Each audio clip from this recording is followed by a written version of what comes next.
नमः शिवाय। श्री महालक्ष्मी नमः। नमो भगवते वासुदेवाय। जय मां सरस्वती। जय श्री कृष्ण। राधे राधे। फाल्गुन मास की पूर्णिमा जब अपने शिखर पर आती है तब आकाश में चमकता हुआ चंद्रमा केवल एक खगोलीय पिंड नहीं रह जाता, वह मानो देवताओं की सभा का दीप बन जाता है। उसी पूर्णिमा की पावन रात्रि में मनाया जाने वाला होली का उत्सव केवल रंगों का खेल नहीं बल्कि धर्म, आस्था, विश्वास और दिव्य संरक्षण की वह कथा है जो हमें सीधे भगवान की शरण में ले जाती है।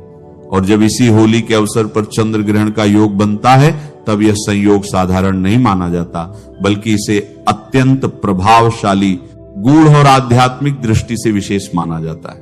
इस वर्ष फाल्गुन शुक्ल पक्ष की पूर्णिमा तिथि 2 मार्च को सायं 5:55 से प्रारंभ होकर 3 मार्च को सायं 5:07 तक रहेगी।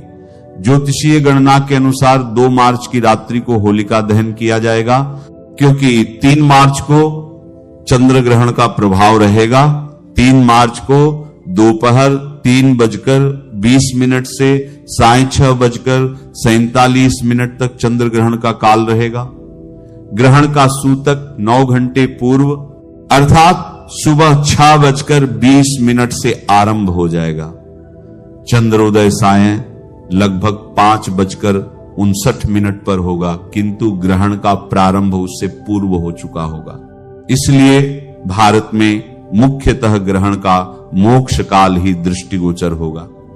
शास्त्रीय मान्यता के अनुसार ग्रहण और सूतक काल में मांगलिक कार्य वर्जित माने जाते हैं, इसीलिए रंगोत्सव 4 मार्च को मनाया जाएगा।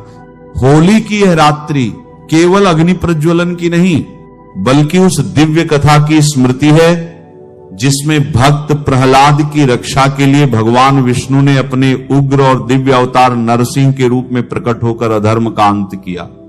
होलिका दहन की अग्नि हमें यह स्मरण कराती है कि सत्य और भक्ति की रक्षा स्वयं भगवान करते हैं।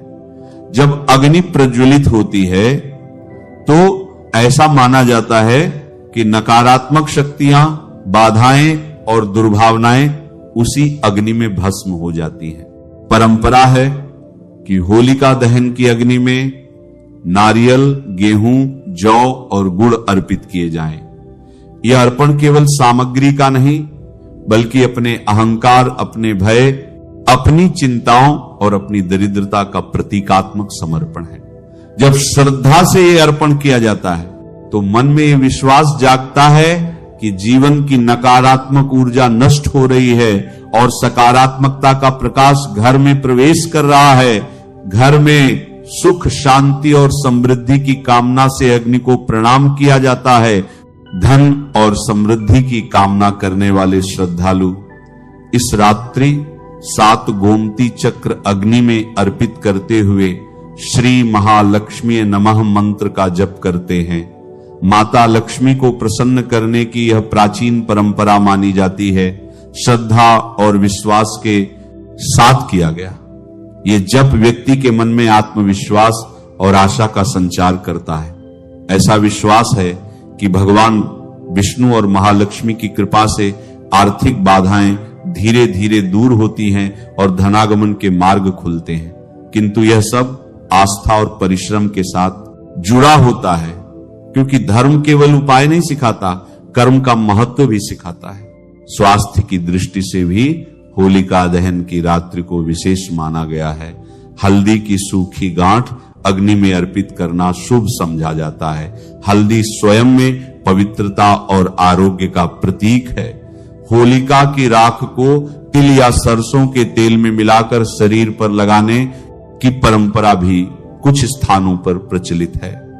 यह मान्यता है कि इससे त्वचा संबंधी कष्टों में राहत मिलती है। यद्यपि चिकित्सकीय सलाह सदैव आवश्यक है, फिर भी धार्मिक आस्था मनोबल को सुदृढ़ करती है और मनोबल ही स्वास्थ्य का आधा उपचार है। यदि किसी के जीवन में शत्रुता, विवाद या कानूनी संघर्ष चल रहा हो तो होलिका की राख को घर के चारों ओर छिड़कने की परंपरा है। यह प्रतीक है सुरक्षा का।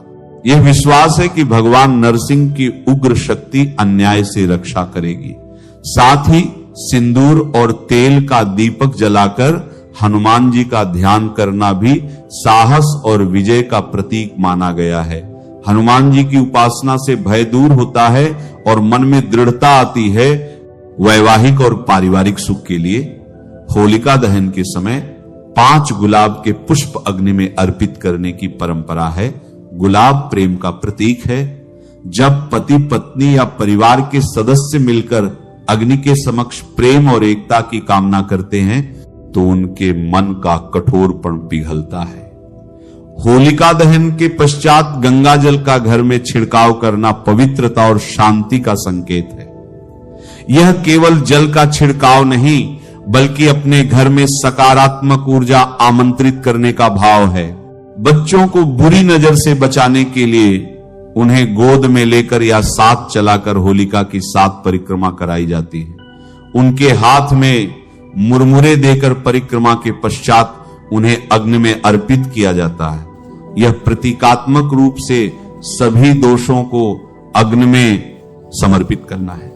घर के मुख्य द्वार पर होलिका की राख छिड़कना या लाल कपड़े में बांधकर तिजोरी में रखना भी समृद्धि और सुरक्षा का प्रतीक माना गया है। भाग्य और सफलता की कामना से होलिका दहन की रात्रि भगवान विष्णु और माता लक्ष्मी की विशेष पूजा की जाती है। यह विश्वास है कि इस रात्रि की साधना से सौभाग्य जागृत होता है। किंतु यह समझना आवश्यक है कि धर्म चमत्कार का वादा नहीं करता, वह प्रेरणा देता है, दिशा देता है और आंतरिक परिवर्तन लाता है। जब मन बदलता है तब परिस्थितियां भी बदलने लगती हैं। संतान सुख की इच्छा रखने वाले श्रद्धालु भगवान शिव और माता पार्वती का ध्यान करते हुए नारियल अर्पित करते हैं।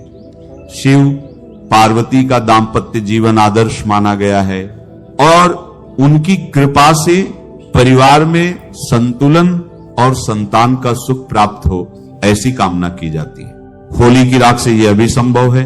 आपको अनार की लकड़ी से होलिका दहन वाले स्थान पर उस व्यक्ति का नाम लिखना है जिसे अपनी सदस्यता समाप्त करना चाहते हैं। उस नाम को उस स्थान से थोड़ी सी और फिर उस व्यक्ति थोड़ी ही सही, जिससे उसके मन में आपके प्रति कड़वाहट और आपके दुश्मनी में बदल। अगर आपको बार बार आर्थिक नुकसान का सामना करना पड़ता है तो आपको ये अपने घर की चौखट पर है।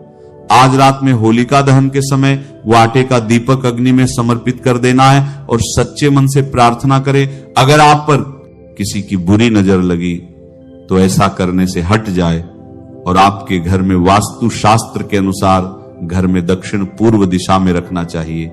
इससे घर में अग्नि तत्व और यहां पर अपनी रसोई में रखना चाहिए। ऐसा करने से घर में सुख समृद्धि। इसके अलावा यह मान्यता है कि होलिका दहन की रात को घर में एक बर्तन में रखना चाहिए और उसे किसी जगह पर, लेकिन इस साल और अगले साल दोबारा उस रात को पानी अपने साहित्य में रात को बर्तन में रख देना चाहिए। मित्रों, ऐसा करने से माता लक्ष्मी की कृपा आप पर सदैव बनी रहेगी और आपके घर में कभी भी धन की कमी नहीं होगी। होलिका की राख को अत्यंत पवित्र माना गया है। इसे साफ पात्र में सुरक्षित रखकर तिलक के रूप में लगाने की परंपरा है। कुछ लोग इसे खेतों में डालते हैं, यह मानकर कि इससे भूमि की उर्वरता बढ़ती है। कुछ इसे ताबीज में भरकर धारण करते हैं, इसे सुरक्षा कवच मानते हुए। किंतु सावधानी यह है कि राख में किसी प्रकार के कृत्रिम रंग या रसायन न मिले हों। 13 मार्च या 14 मार्च की रात्रि को पीपल वृक्ष के नीचे घी का दीपक जलाकर अपनी मनोकामना व्यक्त करने की भी मान्यता है।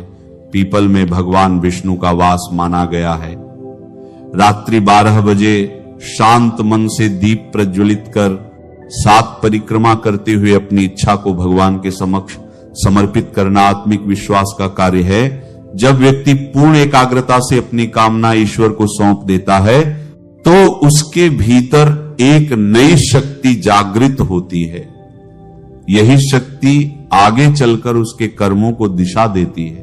चंद्र ग्रहण की यह रात्रि हमें यह भी सिखाती है कि जैसे पृथ्वी की छाया चंद्रमा को ढक लेती है, वैसे ही जीवन में कभी कभी अज्ञान और भ्रम की छाया हमारे प्रकाश को ढक लेती है। परंतु जैसे ग्रहण का अंत निश्चित है और चंद्रमा पुनः पूर्ण तेज से प्रकाशित होता है, वैसे ही श्रद्धा, धैर्य और सत्कर्म से जीवन का अंधकार भी समाप्त होता है।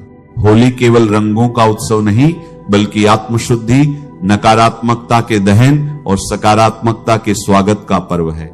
2 मार्च की रात्रि होलिका दहन, 3 मार्च को चंद्र ग्रहण का विशेष योग और 4 मार्च को रंगोत्सव।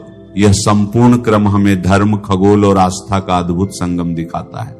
यदि श्रद्धा, संयम और सद्भाव के साथ इन परंपराओं का पालन किया जाए तो यह पर्व केवल बाहरी उत्सव नहीं रहता, बल्कि भीतर जागरण का कारण बन जाता है।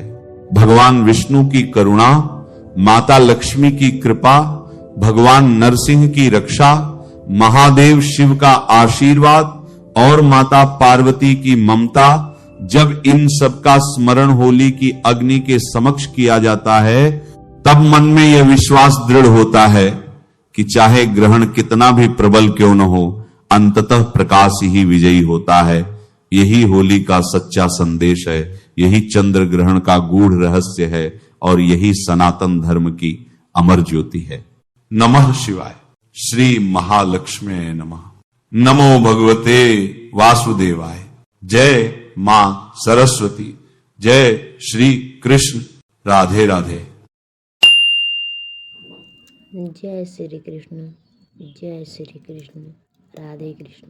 राधे कृष्ण। राधे कृष्ण।